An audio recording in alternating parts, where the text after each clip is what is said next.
Hello everyone. I'm aware that you all must be taking your midterm examination, and before going to take any exam, revision is a key component, right? So here in this video, I will going to introduce a very cool, quick and interesting technique through which you can recall all the concept, whatever you have studied, right? And the technique is called as doodle chart using lot of colors. Why specifically colors? Because color it activates your brain cells, brain memory retention mechanism को activate करता है, जिससे कि आपको learn करने में, memorize करने में बहुत ही आसानी हो जाती है. You learn very quickly आप learn कर सकते हो. So without any further ado, let's get started with our topic. And the first topic which I'm gonna explain through this doodle chart is atoms. We will use A4 size sheet and lot of color pens. So let's get started with the first topic. Okay children, so as I have already told you that we will use a lot of colorful pens to make the doodle chart for your revision practice. So the topic which we will study today, which we will start today is atom. Okay, so we will study about atom. Atom क्या है, इसके कितने parts होते हैं, क्या चीज है atom, what are the parts, what are the sub particles of atom. So let's start now. Atom we should know what is atom. Atom is the smallest unit of matter. ठीक है जी, atom जो है वो smallest unit होता है matter का, as per John Dalton. हमने ये स्टडी किया है, हमें ये पता है. ठीक है, हम बचपन से पढ़ते आ रहे हैं ये चीज. अब ये जो एटम है, it has some parts, particles होते हैं एटम के. सब एटॉमिक पार्टिकल्स उन्हें बोलते हैं. What are the names of subatomic particles? Let's study that. One is proton. Okay, second is neutron. And third, I am writing here electron. ठीक है जी. So these are the subatomic particles of an atom. ठीक है. Now what are these proton, neutron and electrons? Let's study a little about proton, neutron and electron. Proton क्या है? Proton are the positive charge particles और you say सब atomic particles. ठीक है, इनके ऊपर जो है, इनके ऊपर होता है पॉजिटिव चार्ज. इलेक्ट्रॉन्स के ऊपर होता है जी नेगेटिव चार्ज. ठीक है, न्यूट्रॉन्स के ऊपर हमारे पास नो चार्ज, कोई चार्ज नहीं होता है न्यूट्रॉन्स के ऊपर. This is very important point. Proton is positive, neutron is no charge, neutral होता है, whereas electron has the negative charge. ठीक है. Next thing, the mass of the proton is 1.66 into 10 raised to power minus 24 kg. ठीक है, same 1.66 into 10 raised to power minus 24 kg. Whereas the mass of electron, जो इसका mass है हमारे पास, वो होता है 9.1 into 10 raised to power minus 31 kg. अगर आप इसकी if you just check it closely, अगर आप इसको ध्यान से देखोगे तो हमारे पास प्रोटॉन का और न्यूट्रॉन का mass is same, whereas the mass of electron is very very less, बहुत ही कम होता है. तो हम इसको क्या कर देते हैं, इसके मास को निग्लेक्ट कर देते हैं, इसको काउंट ही नहीं करते हैं कि इलेक्ट्रॉन के ऊपर कोई मास भी है. ठीक है, तो अब क्या है, प्रोटॉन के मास को, this is the actual mass, जो हमारे पास एक्चुअल मास है प्रोटॉन का, न्यूट्रॉन का और इलेक्ट्रॉन का. एक अलग हमारे पास टर्म आती है, that is called as relative mass. मतलब कि हम इस मास को क्या कंसिडर करते हैं.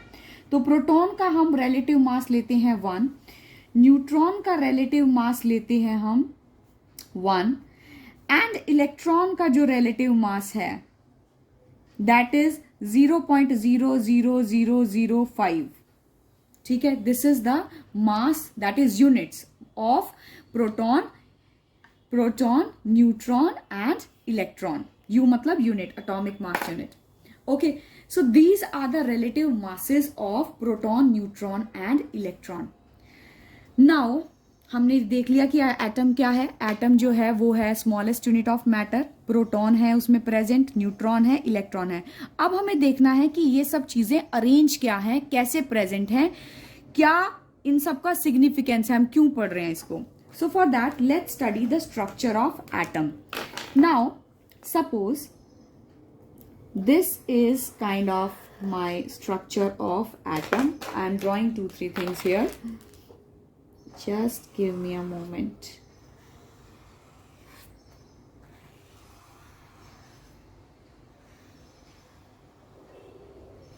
ठीक है जी।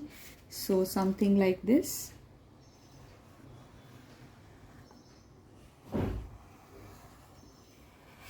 ठीक है। These circles should be properly made, and I am not drawing on board. I am drawing on A4 size sheet because I want all of you to make these type of doodle chart in the A4 size sheet. So if it would be on board, so I would have drawn it better. Now this is something our atom. अब क्या चीज है इस atom में, चलिए देखते हैं। The center part is called as nucleus. क्या बोलते हैं हम इसको? न्यूक्लियस। अब इस न्यूक्लियस में प्रेजेंट होते हैं जी प्रोटॉन एंड न्यूट्रॉन्स। ठीक है, proton and neutrons are present in the nucleus. These are called as orbits, you can call them shells etcetera. ठीक है, whereas this the last one, the outermost shell is known as valence shell. Valence shell का क्या significance है हम ये पढ़ेंगे आगे की वीडियोस में। ठीक है, तो हमारा एटम कुछ ऐसा नजर आता है। अब क्या है इस एटम का significance, let's see this structure जो भी मैंने ड्रॉ किया है इसका क्या मतलब है। This is the nucleus. In the nucleus we have proton and neutron. हमारे पास प्रोटॉन और न्यूट्रॉन जो होते हैं वो न्यूक्लियस में प्रेजेंट होते हैं। ठीक है, और इलेक्ट्रॉन्स जो होते हैं, these electrons they revolve in these orbits और यू से शेल्स। जो एटम के अराउंड ये जो हमारे पास ये जो शेल्स प्रेजेंट है एटम के अंदर, ठीक है, इसके बीच में इलेक्ट्रॉन्स प्रेजेंट होते हैं। ठीक है, तो हमारा एटम का स्ट्रक्चर कुछ ऐसा नजर आता है। ठीक है, तो अब क्या है, if we consider this is the atom, now if we have to calculate what is the atomic mass, my next point is atomic mass. ठीक है, एटॉमिक मास मतलब अगर हमें किसी एटम का मास कैलकुलेट करना है तो हम कहां से कैलकुलेट करेंगे।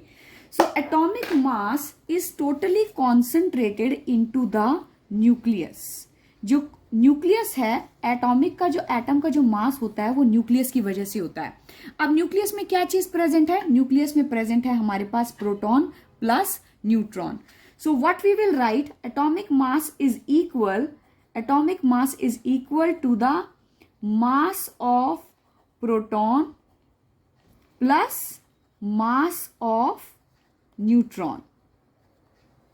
ठीक है जी, समझ में आ गई इतनी बात। तो एटॉमिक मास अगर आपको कैलकुलेट करना है, so it is mass of proton and mass of neutron. Okay, next is, okay, now we have studied that atomic mass is equal to the mass of proton plus mass of neutron. अब next pointer क्या है हमारा, कि proton and neutron are present inside the nucleus. तो जो भी mass होगा it is because of these two, because of the proton and the neutron. ठीक है, अब next question is how many proton and how many neutrons or electrons are present in an atom.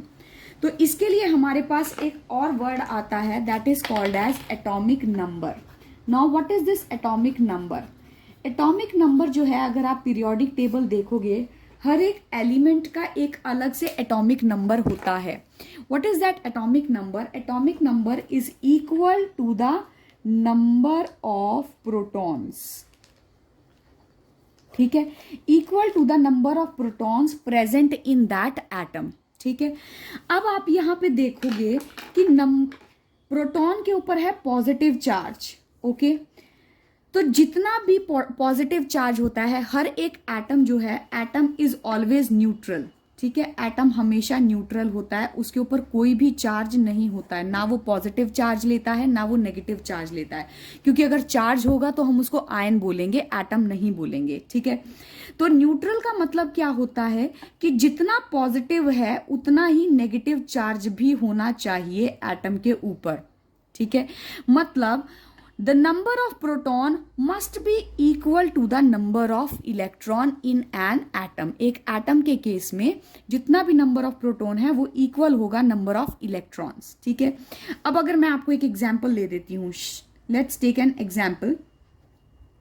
Suppose I have taken the example of oxygen, ठीक है। हम oxygen का example लेते हैं, चलिए, ठीक है। ऑक्सीजन के एटम को देखते हैं क्या क्या चीजें इसमें प्रेजेंट है। ऑक्सीजन जो है, इसका एटॉमिक नंबर जो होता है, ऑक्सीजन का एटॉमिक नंबर होता है 8, ठीक है। 8 is the atomic number of an oxygen atom, ठीक है। तो अब इसमें नंबर ऑफ प्रोटॉन कितने प्रेजेंट हुए, नंबर ऑफ प्रोटॉन कितने हुए, हमने अभी पढ़ा है number of atomic number is equal to the number of proton, मतलब 8 is the number of proton, okay.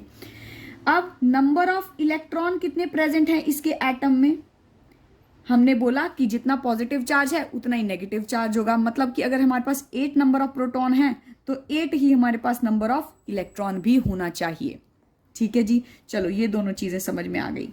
अब क्या है, अब अगर आप इसका पीरियोडिक टेबल पे एटॉमिक मास चेक करोगे, what is the atomic mass of oxygen atom, it is 16, ठीक है। 16 is the atomic mass of the oxygen in periodic table, अगर आप चेक करते हैं, ठीक है।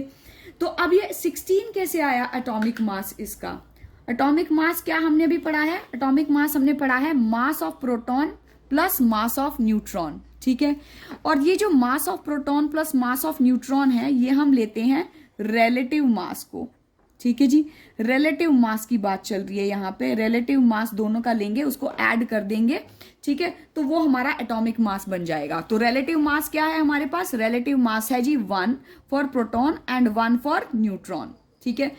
तो अब हमें पीरियोडिक टेबल में हमने चेक किया कि 16 is the atomic mass of oxygen, so that means अगर हमारे पास 16 is the atomic mass, 16 is the atomic mass of oxygen atom, number of protons हमारे पास, न्यूट्रॉन्स हमें कैलकुलेट करना है। 16 is the atomic mass, number of proton are 8, तो neutron कितना होगा, ठीक है, न्यूट्रॉन कितना होगा हम इधर ले जाएंगे, तो we will get 16 minus 8 is equal to 8, so we have got 8 number of neutron in an oxygen atom, ठीक है। अभी हमें कैसे पता चला, क्यों, क्योंकि इसका जो मास है वो है 16 और मास नंबर क्या होता है, mass is equal to the mass of the proton plus mass of the neutron.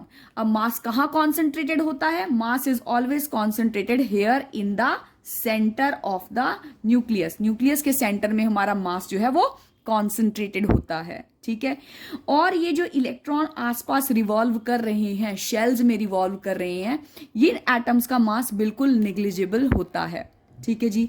तो अब इस डूडल चार्ट से आपने क्या क्या पढ़ा है, आपने पढ़ा है what is an atom, atom की क्या सब एटॉमिक पार्टिकल्स होते हैं, what is the structure of the atom, then we have studied what is atomic mass, we have studied what is atomic number, and at the end we have solved the problem related to the atomic mass and the atomic number.